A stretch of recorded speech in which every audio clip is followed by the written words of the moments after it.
Eu convido você a abrir a palavra do Senhor na carta do apóstolo Paulo, a carta paulina de Tito, capítulo 1.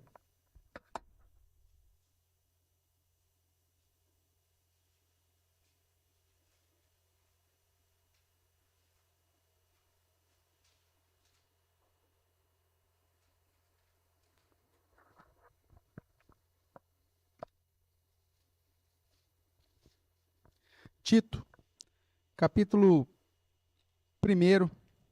Nós temos estudado aí os 9 primeiros versos. E eu convido você, mais uma vez, a acompanhar a leitura que farei dessa porção.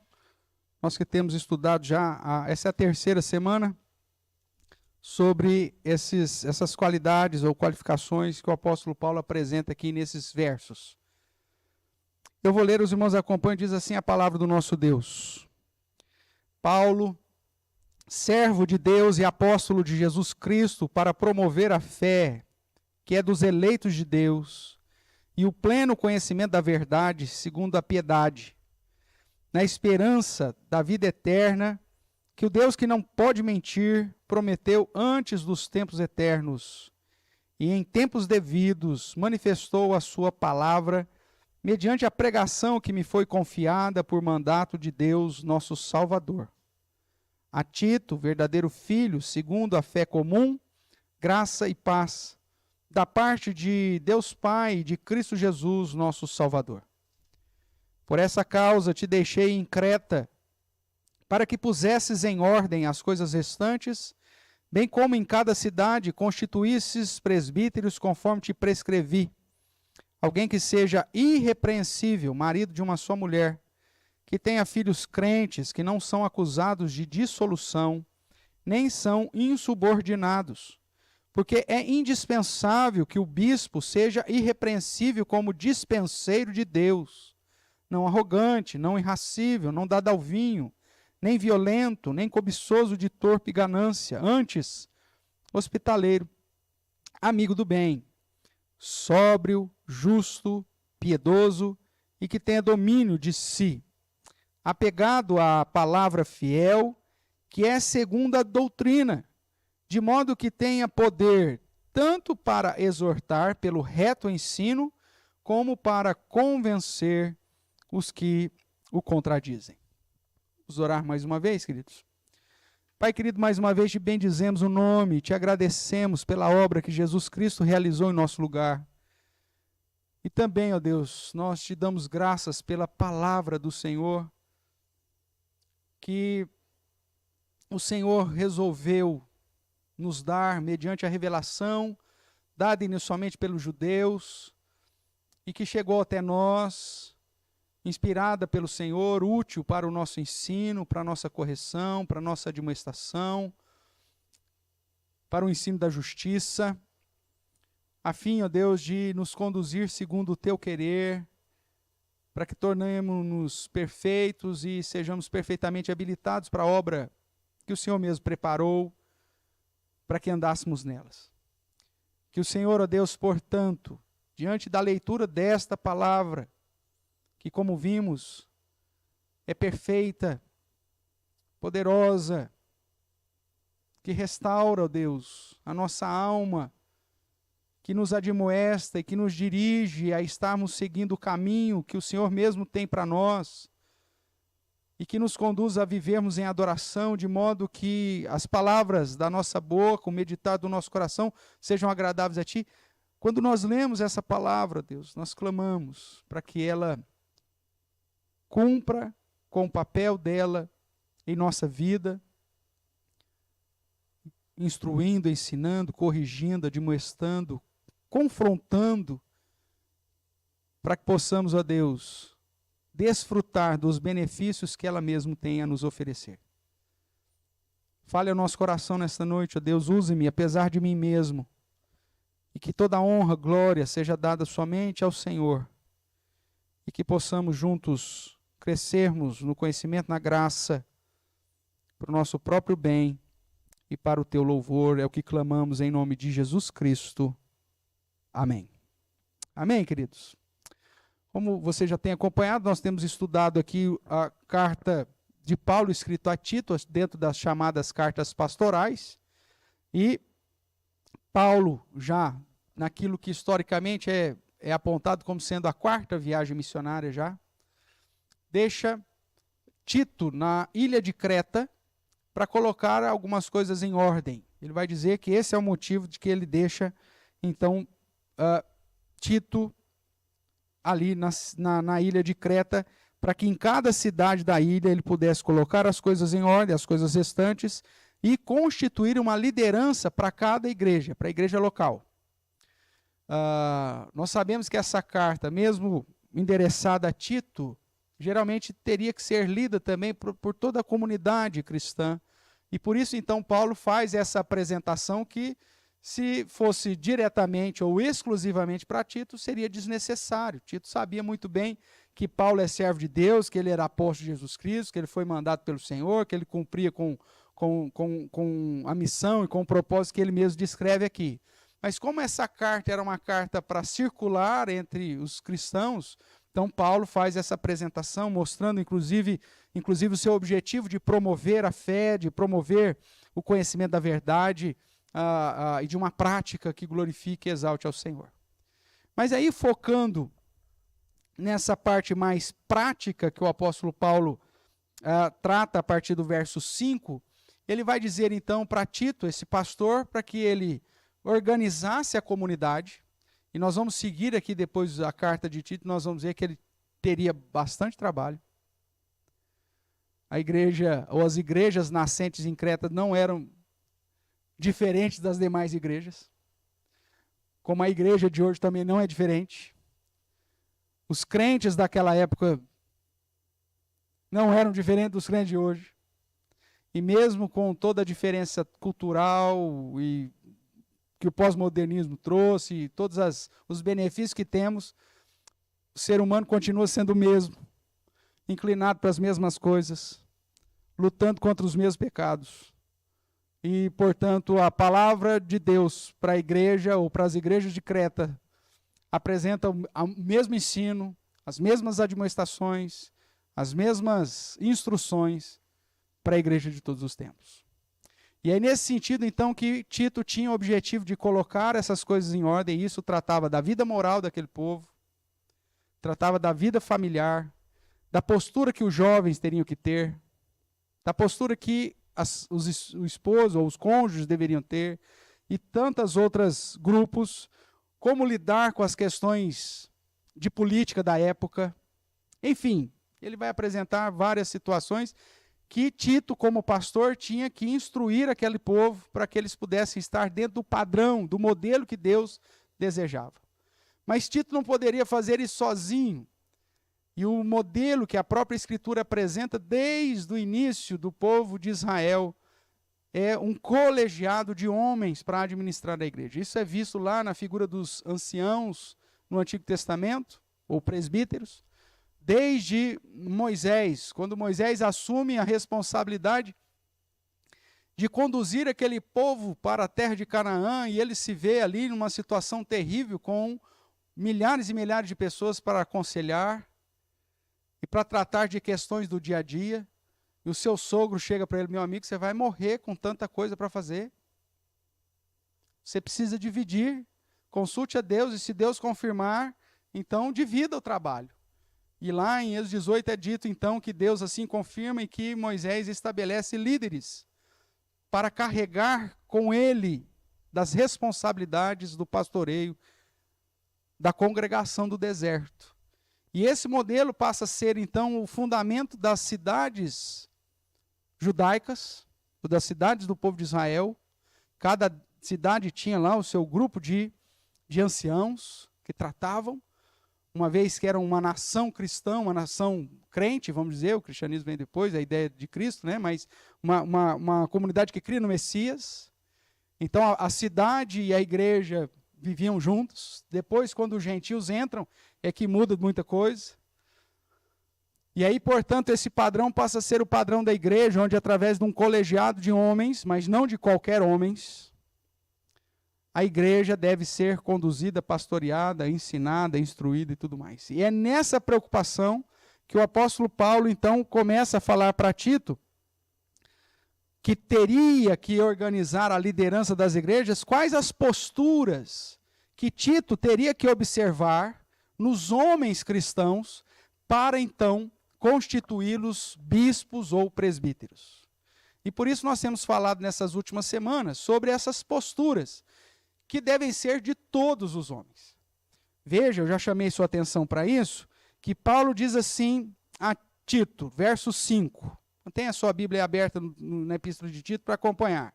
Por essa causa te deixei em Creta, para que pusesses em ordem as coisas restantes, bem como em cada cidade constituísses presbíteros, conforme, o que está escrito aí?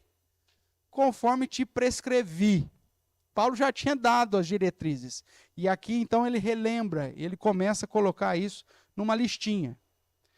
A ideia que Paulo apresenta é, você não vai colocar ninguém na liderança para que essa pessoa venha a ser o padrão correto, mas ela precisa possuir as características para que então seja alçada a função de liderança dentro da igreja. Veja aí, verso 6. Alguém que seja, não é alguém que será, alguém que possa vir a ser. A liderança da igreja, ela precisa ser formada por homens que possuem já no seu ser, no seu caráter, as características que o próprio Deus quer que esses homens tenham. Nós já falamos aqui, já tínhamos falado isso em outros momentos, que o grande problema da igreja, em especial da igreja presbiteriana do Brasil, dessas últimas décadas, é que as igrejas não têm sido instruídas na eleição dos seus presbíteros e têm elegido lobos para cuidar das ovelhas. Quando a igreja elege as pessoas pelo padrão social delas, quando a igreja elege as pessoas pelo sobrenome que o infeliz tem, quando a igreja elege pessoas para que essa pessoa se torne alguém relevante, vamos votar no fulano, ele não está muito firme na igreja, quem sabe agora ele sendo presbítero, ele vai pegar firme. Essa é a pior coisa que uma igreja pode fazer, porque ela vai colocar tranqueiras para tomar conta da igreja. E essas tranqueiras vão ser votadas como representantes do presbitério, vão alcançar cargos no presbitério, vão se tornar presidentes de presbitério, presidentes de sínodo. E depois, na hora que forem tratadas as questões teológicas, doutrinárias no Supremo Concílio, vão votar segundo a inclinação terrível do coração de lobo que tem. E aí vão aprovar doutrinas e acatar práticas dentro da igreja presbiteriana do Brasil que deveriam ser tratadas somente por aqueles que estão capacitados para tratar das questões doutrinárias. Vai pôr lá qualquer Zé Ruela para tratar do assunto com o mesmo direito de voto de um teólogo, doutor, estudioso que se aprofundou no assunto. E aí, esse cara que foi alçado aí, ele vai votar, e o voto dele tem o mesmo valor, e a igreja presbiteriana vai abraçando o liberalismo, as heresias, as práticas litúrgicas contrárias às nossas próprias confissões. E aí você fala assim, por que a igreja presbiteriana chegou nesse patamar? Ao ponto de você ter aí não sei quantas igrejas numa única cidade, você não conseguir ter um padrão bíblico para todas elas.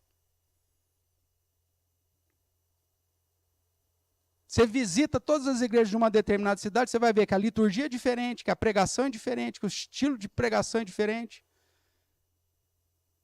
que o testemunho do pastor é diferente. Aí você fala, por que aconteceu? Você sabe por que aconteceu? Porque a igreja votou errado. O problema não está na instituição, o problema é que a igreja que elegeu esses homens, que foi introduzindo práticas insanas dentro da própria denominação. Queremos arrumar a casa? Devemos instruir a igreja, porque são vocês que elegem os presbíteros da igreja. para que vocês possam eleger homens que sejam irrepreensíveis, conforme o padrão que a palavra de Deus apresenta. Porque senão, irmãos, nós vamos perpetuar essa situação de desgraça que a Igreja Presbiteriana do Brasil tem vivido, com presbíteros despreparados e alguns deles que nem crentes são, que só estão dentro da igreja porque encontraram um nicho profissional, um lugar para ganhar dinheiro fácil, porque tem um grupinho já selado, já seleto e selado para suprir as suas necessidades financeiras. Torpe e ganância, estão na igreja por conta dos benefícios que a igreja pode trazer para eles. Paulo, então, vai chamar a atenção de Tito para aquilo que nós estamos vivendo hoje não acontecesse lá em Creta, no presbitério de Creta, no Supremo Concílio, talvez, de Creta. Vejamos, relembremos aí os 2 primeiros pontos que nós já tratamos semanas anteriores. A primeira característica, nós dividindo aqui as qualidades ou as exigências que Paulo apresenta para o homem, nós dividimos na vida familiar, na vida social ou em sociedade, e hoje vamos tratar na vida devocional ou espiritual, ok? Na primeira divisão, tratando da autoridade na vida familiar, você tem aí alguém que seja irrepreensível, marido de uma só mulher, que tenha filhos crentes, que não são acusados de dissolução, nem são insubordinados. Então, dentro desse padrão que nós trabalhamos, ele tem que ser o líder da casa, ele é o cabeça do lar, por isso ele é irrepreensível. Como esposo, ele é marido de uma só mulher, enfatizando aqui a fidelidade, apesar do no dia que trabalhamos com esse texto, apresentei uma postura talvez um pouco mais dura para os nossos dias, mas que aponta marido de uma só mulher mesmo. Não que ele esteja casado só com uma, não está aqui tratando só da poligamia, mas no sentido dele ter sido fiel àquela, à mulher da sua mocidade, aquela com quem ele fez o voto, e tem essa mulher até o final. Né? Com exceção, obviamente, dos viúvos.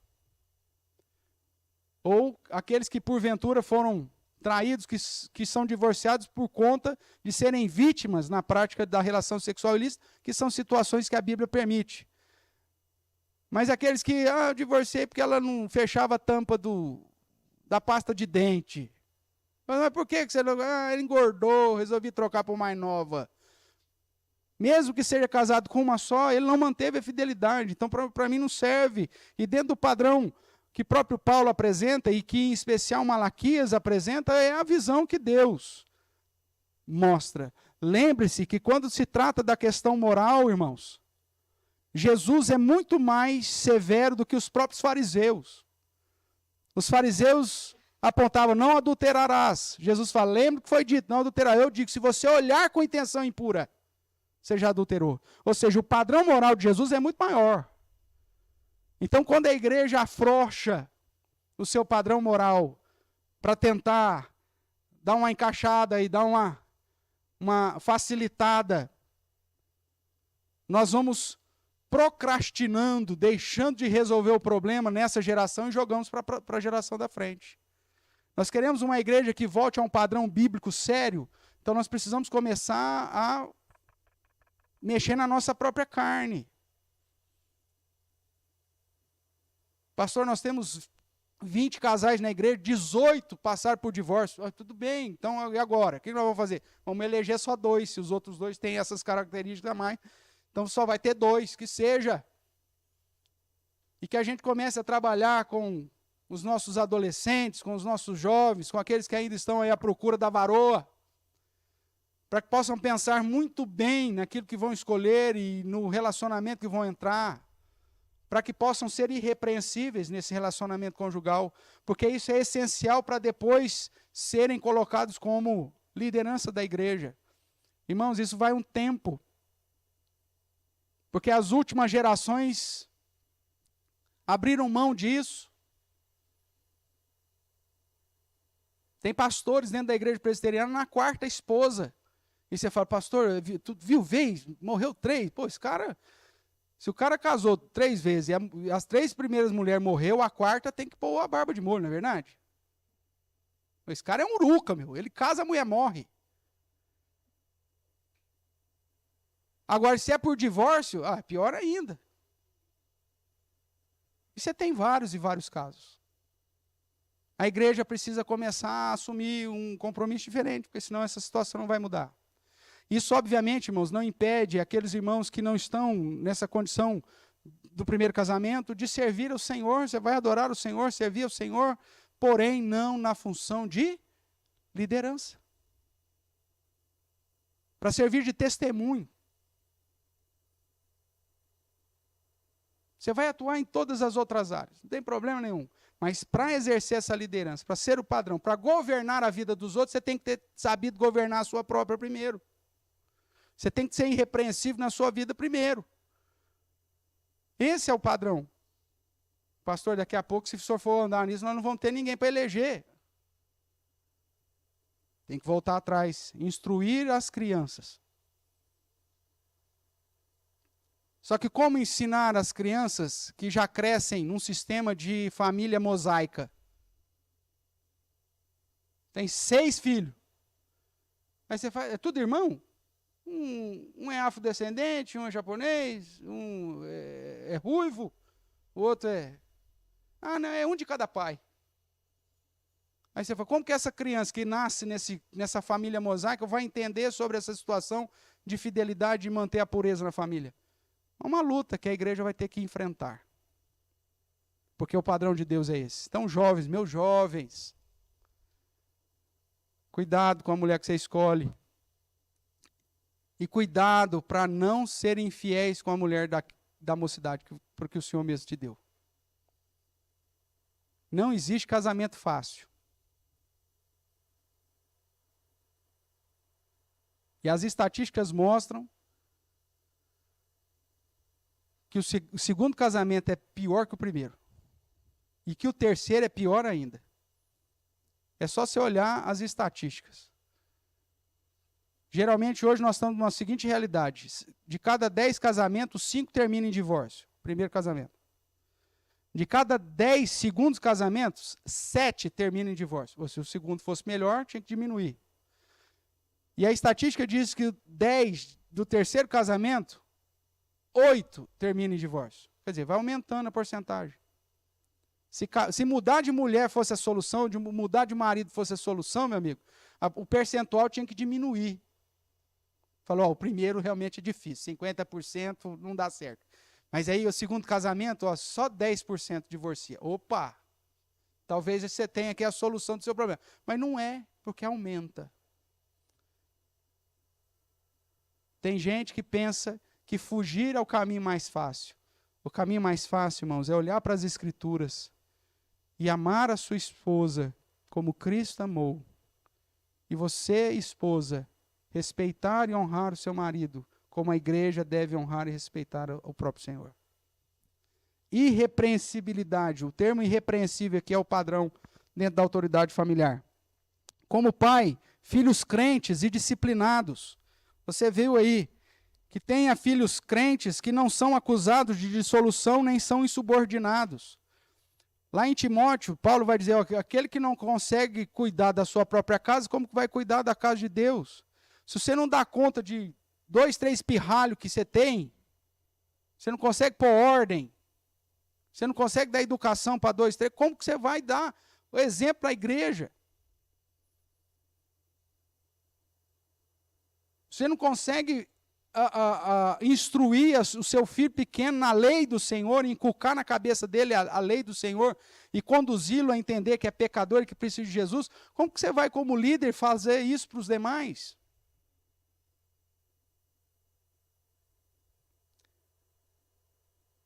Pastor, é que o senhor não conhece o meu filho lá. Meu filho é complicado.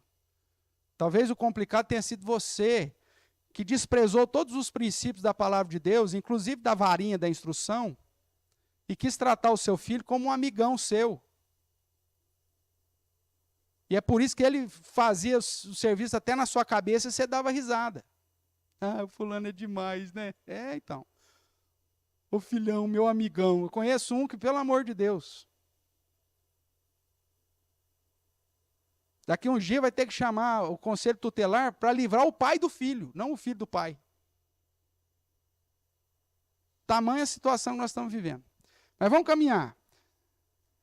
Nós vimos na segunda divisão aí das posturas exigidas, dentro da sociedade. Você tem que ser reconhecido como servo de Deus na sociedade. O verso 7 diz, porque é indispensável que o bispo seja, mais uma vez, irrepreensível como despenseiro de Deus, ou seja, como empregado de Deus, como aquele que cuida da dispensa de Deus. E ele diz então que na sociedade você tem que ser reconhecido como uma pessoa que é submissa a Deus, dispenseiro, que serve. Você precisa ser reconhecido como servo de Deus na sua conduta social, não arrogante, hospitaleiro. Você precisa ser reconhecido como exemplo de servo de Deus no seu equilíbrio emocional, no trato com as pessoas. Ele diz, não irracível, nem violento, amigo do bem, que tenha domínio de si. Inteligência emocional faz parte de um cristão que é dominado pelo Espírito Santo. E o quarto, que eu não chamei a sua atenção semana passada, vou tratar aqui, nas decisões. As suas tomadas de decisões têm que mostrar que você é servo de Deus. Tem que ter prudência nas decisões, por isso ele diz, ser sóbrio. Você tem que ter um julgamento e ações justas e piedosas. Por isso, algumas ideologias, irmãos, são incompatíveis com a fé cristã. Você encontra presbítero marxista, defensor do socialismo, defensor dos partidos de vermelha, dentro da igreja, liderança da igreja, presbíteros da igreja. Isso é incompatível.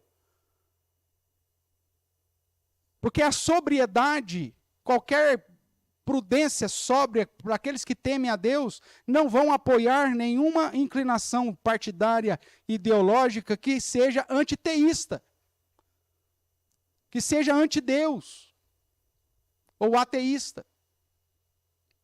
Não dá, é incompatível. Você pega líderes da igreja, que deveriam ser sóbrios, justos e piedosos nas suas tomadas de decisão, nos seus julgamentos e suas ações, que toleram a prática do pecado, que são pró-aborto em toda e qualquer circunstância, e que são contra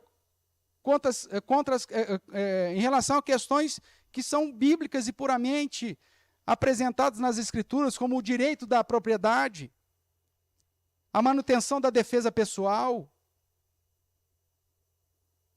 pena de morte para alguns casos.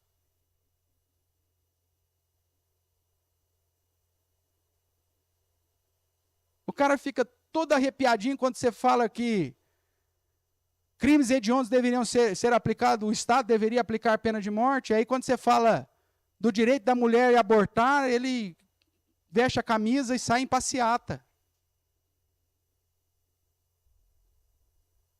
É incompatível. O seu julgamento, as suas ações, as suas decisões têm que refletir a sua irrepreensibilidade como servo de Deus. Você não pode abraçar causas que são contrárias à causa de Cristo. Fazer parte de planos e projetos que não glorificam o Senhor. E é nesse sentido que, por exemplo, a Igreja Presbiteriana do Brasil tem brigado há mais de 100 anos quanto, por exemplo, aceitar ou não a maçonaria dentro da igreja. Para com isso, brigar por um assunto desse há mais de 100 anos é uma vergonha. Eu tive a possibilidade de participar do Supremo Concílio de 2006, que votou para a proibição de que os membros da Igreja Presbiteriana do Brasil, em especial da liderança da igreja, não tivesse nenhum vínculo com a maçonaria. Algo que é obscuro, que você não sabe nem direito do que se trata. 4 anos depois, já vai tratar do assunto de novo, já revoga alguma coisa, já libera outra coisa. E as coisas estão aí, há mais de 100 anos brigando com isso. Cadê a postura sensata diante das decisões, do julgamento das ações? Mas aí você vai ver, a maioria são presbíteros que foram eleitos por uma igreja que estava despreparada e que elegeu pessoas despreparadas e que doutrinariamente não conhece bulufas nenhuma, que não medita na lei do Senhor nem de dia nem de noite, que vão lá defender pautas de ideologias, de partidos, e de grupos que nada têm de Cristo. A igreja precisa começar a lutar contra as coisas novamente. E entrando, irmãos, no tema de hoje propriamente, ou na divisão de hoje que Paulo apresenta aqui em Tito. Além de ser um líder familiar, além de ser reconhecido como um servo de Deus na sociedade, você precisa demonstrar maturidade espiritual. Veja aí o que diz a partir do verso 9. Fazendo conexão com o final do verso 5, diz: constitui-se presbítero conforme que te prescrevi alguém que seja, verso 9, alguém que seja apegado à palavra fiel, que é segundo o quê? A doutrina, de modo que tenha poder, tanto para exortar pelo reto ensino, como para convencer os que o contradizem. A terceira fatia, portanto, aqui dessa lista do apóstolo Paulo, trata da vida espiritual, da vida devocional. Esse homem, para ser colocado na figura ou na posição, na função de liderança dessa igreja, além de ser um exemplo familiar, além de ser um exemplo de servo de Deus na sociedade, ele precisa ser um exemplo de comunhão com Deus. Ele tem que ser apegado à palavra fiel segundo a doutrina. Isso significa que ele tem que conhecer a Bíblia. Ele tem que conhecer as doutrinas bíblicas. Ele tem que ser apegado, e aqui o termo apegado é o trem de grudado. Não é assim que a gente usa também na nossa cultura? Quando você tem lá 3, 4 filhos, você fala assim, esse aqui é o mais apegado. Onde eu vou, ele vai. Eu estou comendo, ele vem comer também. Eu vou deitar, ele vai deitar também. É o mais apegado. Não é assim que a gente usa?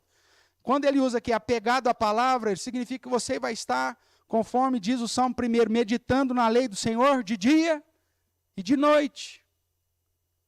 Você vai amar estar na presença do Senhor. Existe um problema sério dentro da igreja presbiteriana do Brasil,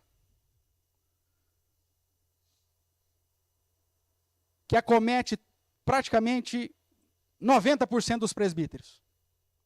O cara é eleito presbítero num domingo, a partir do outro ele já começa a faltar da igreja.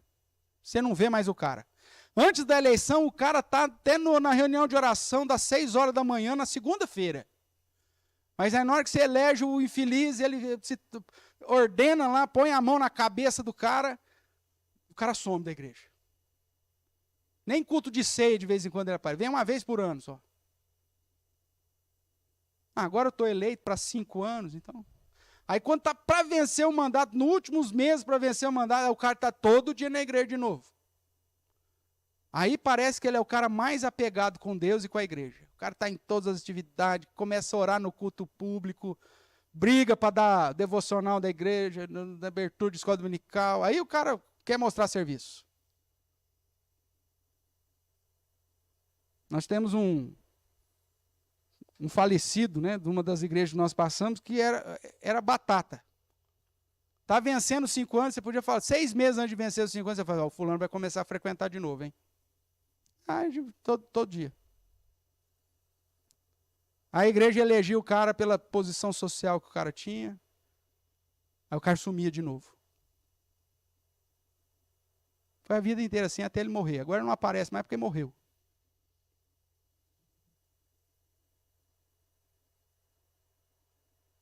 Isso é maturidade espiritual, irmãos?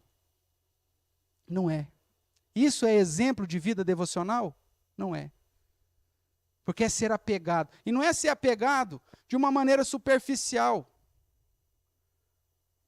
Porque tem gente que assume lá o jargão evangélico, o evangelicalês. O cara só fala como se fosse crente. Eu acho que ele aprende de um, aprende do outro, pega mania de um, aprende do outro. Ele só fala daquele jeito.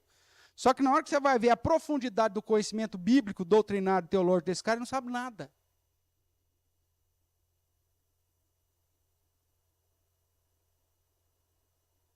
Tanto que ele propõe como estratégia de evangelismo fazer festa junina na igreja. O que você espera de um presbítero infeliz que propõe fazer festa junina na igreja como estratégia para alcançar o perdido. Você tinha que pegar o rojão lá da festa junina que ele quer fazer e soltar na cabeça dele.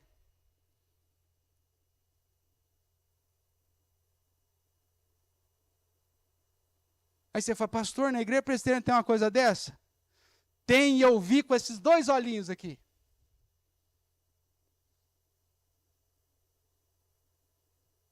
Que já não estão meia boca, né? Eu tenho que usar, mas mesmo assim eu vi.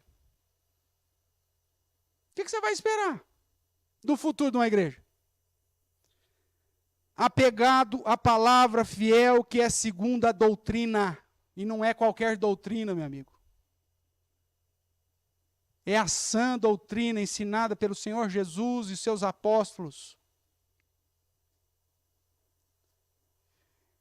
E é um conhecimento tão exaustivo, de modo que ele tenha o poder, ele tenha a estrutura para exortar pelo reto ensino, mostrar, ó, a Bíblia diz assim, você está errado por causa disso, você tá... É função da liderança exortar, irmãos. O pessoal fala, nossa, pastor Evo só traz palavra, só chicote. Eu sou pago para isso. É minha função te exortar.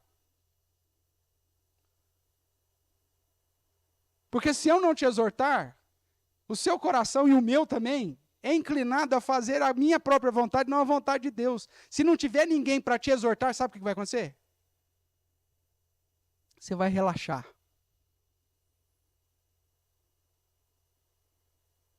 E aí, quando você relaxa, o relaxamento na vida espiritual é o que precede a queda. Vigiai é a instrução de Cristo. E para que você esteja vigilante, alguém tem que estar chamando a sua atenção constantemente. Ô, fulano, não é assim que acontece em casa? Eu tenho 3 filhos adolescentes, eu sei do que eu estou falando. Você fala assim, fulano, cuidado, você vai derrubar esse copo. Fulano, presta atenção, o copo vai cair. Fulano, o copo, eu sei o que eu estou fazendo. Caiu o copo. Você exortando já acontece, imagine se você não exortar. Cuidado com o copo, vai cair o copo. Não é assim? A exortação, irmãos, é uma bênção para a igreja. E é por isso que uma das qualificações da própria Escritura é que ela nos exorta. E ele diz que esse homem, então, que é apegado à palavra, seguindo a doutrina, ele tem poder para exortar pelo reto ensino. Não é exortar pelo seu autoritarismo, não é exortar porque ele é bucudo, mas é exortar pelo reto ensino. Olha, o que a Bíblia ensina é isso. E que mais? E para convencer os que a contradizem. Aqueles que estão seguindo um caminho diferente da Bíblia, ele tem o poder suficiente, porque ele é apegado à palavra, ele tem um conhecimento exaustivo das Escrituras, que ele chega e, em apologética, em defesa da fé, ele mostra para aqueles que estão contradizendo, aqueles que estão indo para o caminho diferente, que essas pessoas estão erradas e precisam voltar para o caminho correto. Isso é expressão de maturidade espiritual, irmãos. Então vamos lá. Maturidade espiritual é demonstrada pelo seu conhecimento das Escrituras.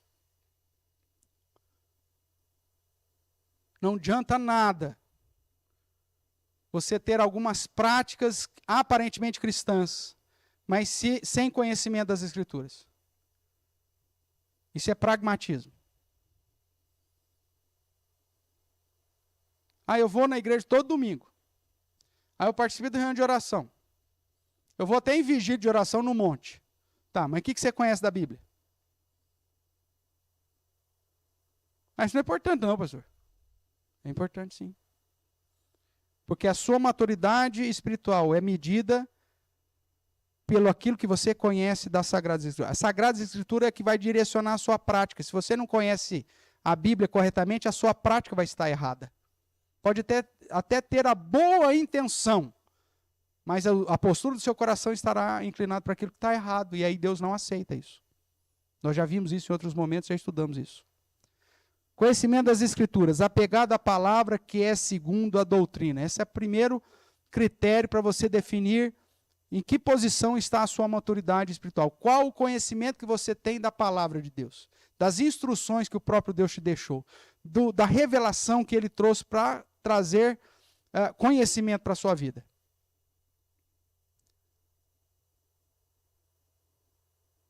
Irmãos, também esses dois olhinhos já viram isso. Que quando você vai tratar em conselho de uma situação puramente espiritual na vida de um crente, que a solução está nas Sagradas Escrituras. Aí um presbítero fala assim, ó, eu conheço um psicólogo, ele não é cristão, mas é um cara bom, viu? Se as Escrituras não for suficiente para resolver qualquer problema emocional da vida do cristão, meu amigo, rasga e joga fora.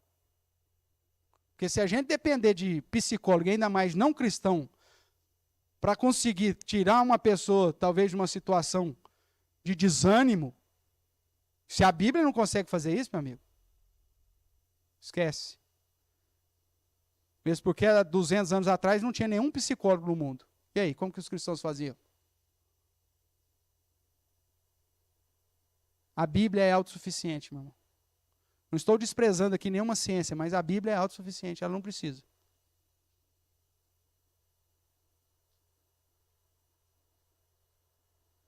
Tem um amiguíssimo meu, já veio até aqui, alguns deles já conhecem.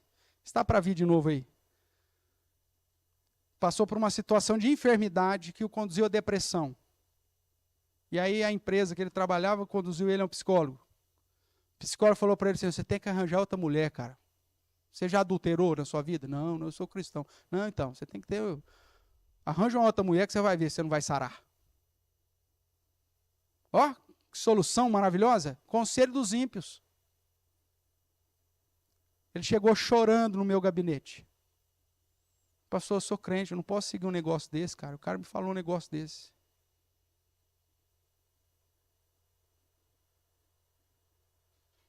Nós abrimos a Bíblia, irmãos. E vimos o que a Bíblia tinha para oferecer para ele.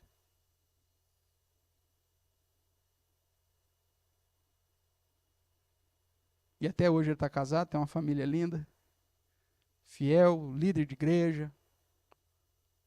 Fantástico. Porque seguiu a Bíblia. Porque se fosse seguir a ciência, ele estaria pior do que ele estava antes. Com toda certeza. A maturidade espiritual é medida pelo seu conhecimento das Escrituras, irmãos. Ao ponto de pastorear a si mesmo e saber pastorear os outros. Paulo vai dizer isso em Atos, vai dizer isso a Timóteo. Para que Timóteo esteja cuidando de si e das ovelhas que o Senhor deu para ele. Se a palavra de Deus não é suficiente para tratar das minhas questões pessoais e de lutas, como que eu, como líder, vou poder te auxiliar nessas mesmas questões e nessas mesmas lutas?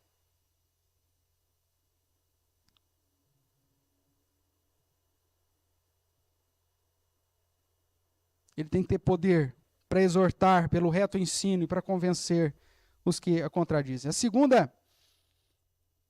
segunda característica que define a sua maturidade espiritual é o seu testemunho, autoridade no que prega. Ele tem poder.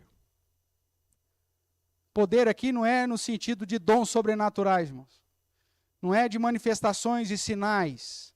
Mas poder aqui é de uma ação coerente e concordante com a sã doutrina. É quando a sua vida reflete aquilo que você prega. E aquilo que você prega define como você vive. Porque é sagradas escrituras, é sã doutrina.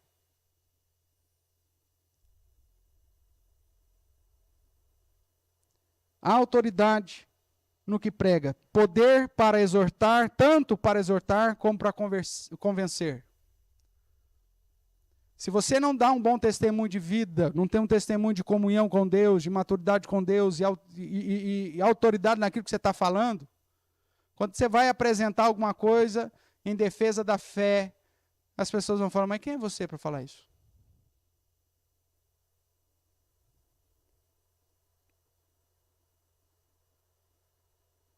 Mas você não faz isso mesmo. Você está querendo que eu ande por esse caminho que você está falando que é reto, mas nem você caminha por ele.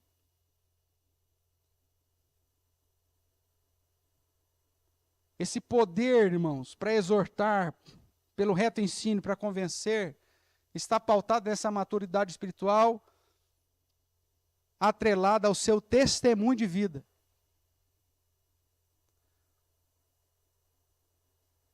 Eu não sei se por esquecimento, né? Mas, sinceramente, como leitor, eu estava esperando mais uma vez Paulo repetir a palavra irrepreensível. Ele faz isso quando trata das questões familiares. Começa dizendo, alguém que seja irrepreensível. Depois ele trata das questões de exemplo na sociedade. No verso 7 ele diz, porque é indispensável que o bispo seja irrepreensível. E como leitor, eu fiquei aqui desejoso de aguardar Paulo falando, que seja alguém apegado à palavra fiel, segundo a doutrina, de modo irrepreensível. Mas, mesmo que ele não traga a ideia de que é irrepreensível, quando ele diz que tenha poder para exortar pelo reto ensino e para convencer os que contradizem, isso, sintetizado, é ser irrepreensível.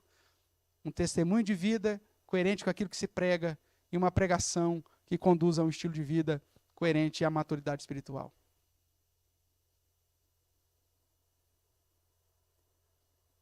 Você não vai votar em alguém porque é carismático, porque tem um sorriso bonito, porque a esposa dele se veste bem, porque os filhos são descolados, ou porque ele tem um carrão.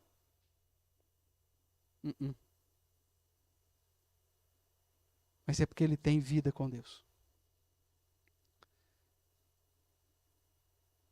E a terceira característica que mostra a sua maturidade espiritual é a sua capacidade apologética, ou seja, a sua capacidade de defender a fé. Que é a frase final. Ao ponto que tem poder para convencer os que contradizem. Nós estamos numa sequência na escola dominical sobre seitas, heresias e outras religiões. Onde nós estamos estudando sobre as doutrinas dessas seitas, dessas heresias, dessas falsas religiões, e te mostrando na Bíblia qual que é o padrão para você confrontar com aqueles que contradizem a verdadeira fé cristã. O homem de Deus ele tem que estar capacitado para defender a fé.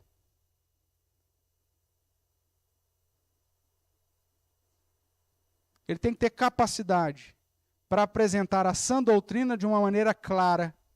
E quando alguém se levantar contra tal doutrina, ele ter capacidade para convencer os que contradizem, porque ele tem um apego fiel às Sagradas Escrituras e à doutrina. Ele medita nela de dia e de noite.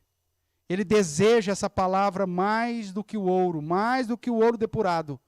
E ele tem prazer nessa palavra mais do que o mel e o destilar dos favos. Essa capacidade apologética, irmãos, é justamente a capacidade de defender a fé, defender a verdade, defender a piedade. Ou ter poder para convencer os que o contradizem. A igreja será, de fato, um instrumento de bênção para as famílias, para os indivíduos e para a sociedade, irmãos. Quando as coisas restantes forem colocadas em ordem e quando a liderança desta igreja seguir o padrão que a própria palavra estabelece. Por isso, em especial você, homem de Deus, olhe como está a sua família. Como está o seu relacionamento com a sua esposa, a criação dos seus filhos. Veja como está o seu testemunho em sociedade. Como que as pessoas te conhecem lá fora.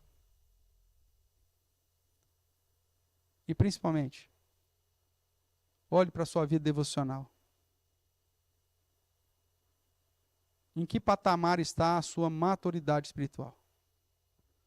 Você tem conhecimento? Você tem autoridade naquilo que você prega? Você tem a capacidade de defender a fé?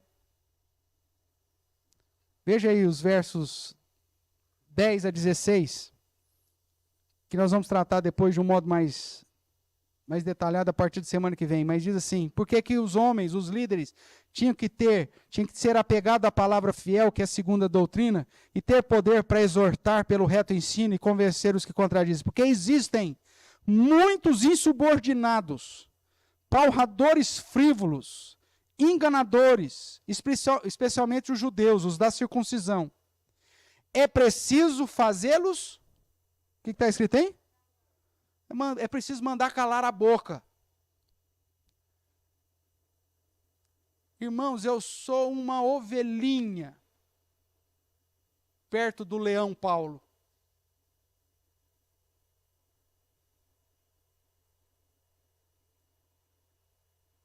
Tem hora que as minhas palavras aqui dão um calafrio em alguns. Esse pastor fala umas coisas que deixam a gente até meio desconcertado. É que você não leu Paulo com os olhos que a leitura de Paulo. Paulo é aquele mesmo que entregou Alexandre Mineu para Satanás.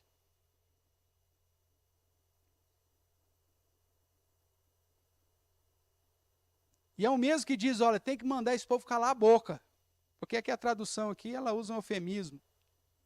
É preciso fazê-los calar. A ideia é ir lá e acabar com aquilo que eles estão falando. A luta, irmãos, em defesa da fé é algo necessário. E não é serviço para aqueles que não têm a coragem de apontar o que precisa ser apontado. De exortar do modo que precisa ser exortado. De convencer o que precisa ser convencido. Veja o que mais ele diz. É preciso fazê-los calar, porque andam pervertendo casas inteiras, ensinando o que não devem, por torpe ganância, só por poder, só para tirar algum benefício financeiro. Foi mesmo dentre eles um seu profeta que disse: cretenses, sempre mentirosos, feras terríveis, ventres preguiçosos. Tal testemunho é exato, Paulo vai dizer. Paulo chama os cretenses simplesmente de mentiroso, de fera terrível e de preguiçoso. Só isso. Tal testemunho é exato. Portanto, repreende-os mansamente. É isso que está aí? O que está escrito aí? Severamente. Mete a boca nesses caras e mete de acordo. Bate firme e colocado, Mauro. É nesse sentido. Repreende-os severamente para que sejam sadios na fé. E não se ocupem com fábulas judaicas, nem com mandamentos de homens desviados da verdade. Todas as coisas são puras para os puros. Todavia, para os impuros e descrentes, nada é puro. Porque tanto a mente como a consciência deles está corrompida, ou corrompidas. No tocante a Deus, professam conhecê-lo, entretanto, o negam por suas obras. Veja o testemunho mais uma vez. E é por isso que são abomináveis, desobedientes e reprovados para toda boa obra. Esses não podem ser líderes da igreja. É isso que Paulo está dizendo. Eles estão reprovados para toda boa obra. Por isso, igreja, escolha corretamente. Porque senão, você vai colocar homens que deveriam ter as bocas fechadas na igreja com autoridade para falar. E aí fala besteira. Compare comigo agora, 1 Timóteo. 1 Timóteo, capítulo 3. Que é a listinha que Paulo faz aí para Timóteo agora, né? Não para Tito, mas para Timóteo. Que você vai ver que vai seguir a mesma ideia. Eu vou ler aqui, os irmãos acompanham a leitura. Fiel à palavra. Se alguém aspira o episcopado, que é para ser bispo ou ser presbítero, excelente obra almeja. Você quer ser? Não tem problema você querer ser, isso é muito bom você querer ser, mas é necessário que para você ser, você seja, primeiro, irrepreensível, esposo de uma só mulher, temperante, sóbrio, modesto, hospitaleiro, apto para ensinar. Veja que aqui Paulo já mistura tudo, né? Ele não faz aquela divisão que é mais fácil de observar em Tito. Por isso que nós seguimos Tito, para que você compreenda. Aqui ele vai pondo as características familiares, sociais e espirituais ou ministeriais, tudo junto. Apto para ensinar, não dado ao vinho, não violento, porém cordato, inimigo de contendas, não avarento, que governe bem a própria casa, criando os filhos sob disciplina, com todo respeito. Pois se alguém não sabe governar a própria casa, como cuidará da igreja de Deus? Não seja novo na fé, neófito, nova planta, essa é a ideia. Para não suceder que se ensoberbeça e incorra na condenação do diabo. Pelo contrário, é necessário que ele tenha bom testemunho dos de fora, a fim de não cair na vergonha ou no opróbrio e no laço do diabo. Depois da sequência ele vai tratar mais dos diáconos, então a gente fica com a leitura por aqui. Veja, irmãos, a postura desse homem na sociedade tem que ser algo irrepreensível para que ele nem a igreja seja envergonhada. Esses olhinhos também viram essa situação. Viu, o fulano é lá da sua igreja? Aí você fala, fala, misericórdia. Você conhece o fulano? Não, só lá da igreja, porque na igreja de domingo o cara é... Crente de domingo é o padrão exato daquilo que tem que ser. O problema é a segunda-feira. Se todo dia fosse domingo, ia ser uma benção. Mas o problema é que não é. Aí, no domingo, ele vem com a mulher de mãozinha dada. Sorriu, o pastor está olhando. Chega para as crianças e fala, fica sentadinho, quietinho. Não pisca, hein? Depois o pai paga sorvete. Aí ainda corrompe a molecada no sorvete. Aí é uma bênção na igreja de domingo. Aí você chega na escola das crianças e pergunta. Você que é professor sabe disso. Filho de crente é o pior que tem. É o terror. O terrível. E as professor descrente, ó, mete a boca, né? É filho de pastor esse aí, ó. Esses horas. Assim? Mas no domingo é tudo uma benção. Você eleger alguém presbítero? Anda com esse cara durante a segunda-feira, terça-feira, quarta-feira. Vai lá no trabalho dele, pergunta para os colegas de trabalho dele. Viu, você conhece o fulano aí? Como que ele é no trabalho? Os caras, meu Deus do céu, não tem jeito de conseguir uma transferência para esse cara? É assim que eles vão falar para você. Porque ludibriar a igreja só no domingo, irmãos, é fácil.